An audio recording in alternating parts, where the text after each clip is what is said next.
അണ്ണാ, അണ്ണൻ അനിയന്മാരുണ്ടോ? ഇല്ല, ഞാൻ ഒറ്റയാ. അണ്ണാ, അണ്ണൻ എന്നെ അനിയനാക്കാവോ?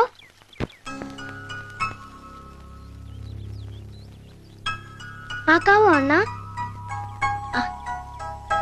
അതെന്തിനാടാ? എനിക്ക് ഒരു ചേട്ടന് വേണം. ഞാൻ പറയുന്നതെല്ലാം തരുന്ന ചേട്ടൻ.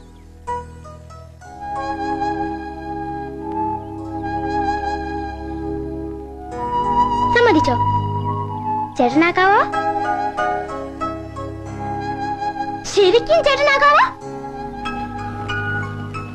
ഞാൻ പറയുന്ന എല്ലാം ചെയ്യണം. അങ്ങനെ ചേട്ടന്മാര് ചെയ്യാടോ പൊട്ട. ഞാൻ അനിയനല്ലേ? ശരിക്കും അനിയനല്ലേ? ആ, ഞാൻ അനിയനാണേ. അതേടാ, എന്നെ കെട്ടിപ്പിടി.